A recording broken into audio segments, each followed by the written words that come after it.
Привет, друзья! Рад видеть вас на моем канале. У нас у всех есть один очень важный утренний ритуал. Я знаю, что не все его любят. Каждое утро нам нужно заправлять кровать. Я дизайнер интерьера, и моя работа состоит в создании стильных и функциональных пространств. А декорирование интерьера – это целая отдельная наука. Сегодня я пригласил к себе домой потрясающего специалиста в декорировании Диану Ремезову. Сегодня Александр позвал меня на свой канал показать, как простыми методами, буквально за считанные минуты, преобразить пространство спальни и его главный объект – кровать. Саш, вот признайся мне и зрителям, сколько времени ты сам лично тратишь на этот ежедневный ритуал? Я могу сказать, что очень часто, мне просто лень, и я оставляю все как есть и убегаю на работу. Я это делаю чаще, наверное, даже как-то по праздникам, что ли, да. То есть каждый день я этого точно не делаю. То есть для меня это прямо какой-то утомительный процесс. Я вот стараюсь вообще об этом не думать, если честно. Спасибо тебе большое за искренность. Я подозреваю, что многие зрители делают совершенно точно так же. 100%. И мне хотелось бы сломать эту парадигму и продемонстрировать, как за несколько минут можно действительно изменить ситуацию, и ваша кровать будет выглядеть аккуратно и ухоженно. Круто, я уже хочу на них посмотреть. Погнали!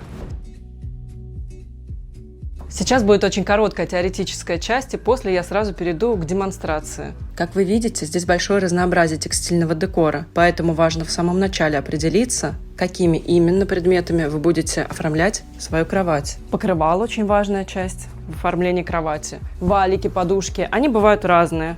Маленькие, большие, нейтральные и контрастные по цвету, длинные подушки, декоративные подушки разных размеров, фактур, квадратные подушки,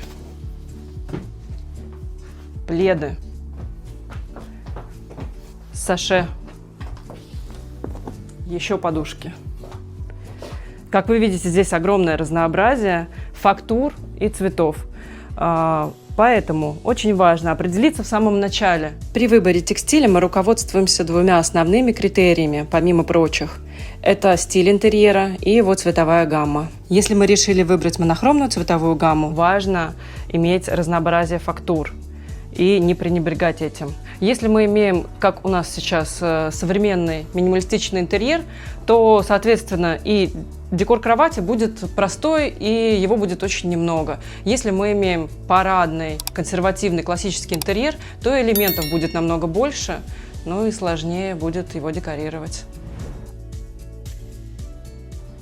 Это минималистичный современный интерьер в монохромной гамме с низким изголовьем. С таким изголовьем я рекомендовала бы класть подушки таким образом. Поскольку я показываю самый простейший вариант заправления кровати, у меня будет только покрывало и валик.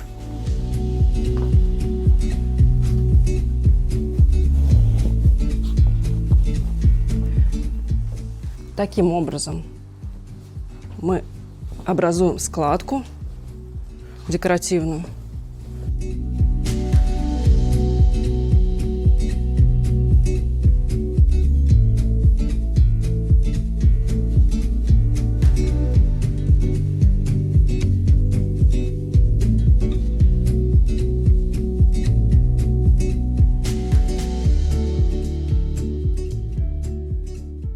В данном случае важно использовать тонкое пледовое покрывало, чтобы оно красиво струилось и легко подбивалось под подушку. Буквально одно движение. Вы накинули покрывало и забили складочку. Добавляем красивый ролл. Ролл может быть акцентным по цвету, а может быть нейтральным в одной цветовой гамме.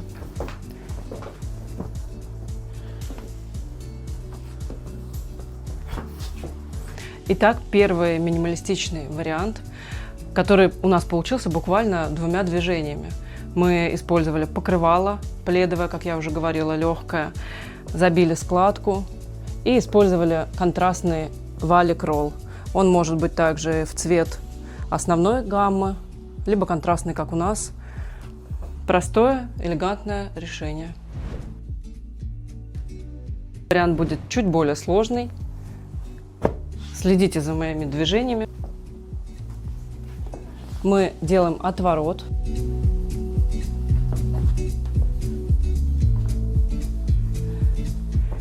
подложили валики для того, чтобы подушки приподнялись.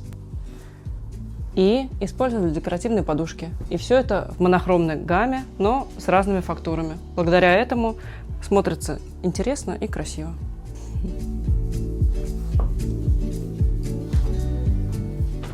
И вуаля, наш второй способ декорирования кровати готов.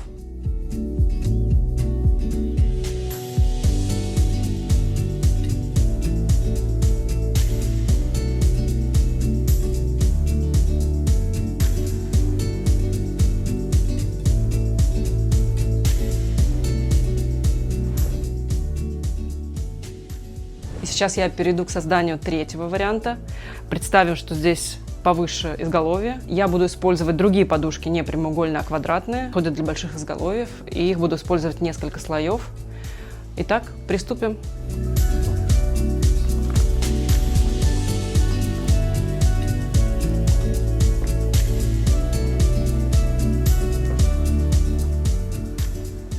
Эта деталь называется саше или перекидка. Ее используют для многослойности. Многослойность важна также в классических интерьерах бохо, эклектики. И для усиления эффекта многослойности использую красивый плед.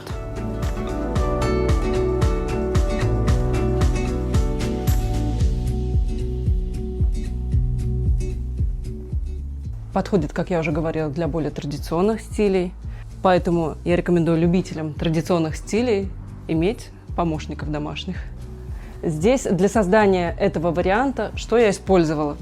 Я заменила маленькие подушки на крупные, поставила их в несколько уровней. У нас от предыдущего варианта остался отворот.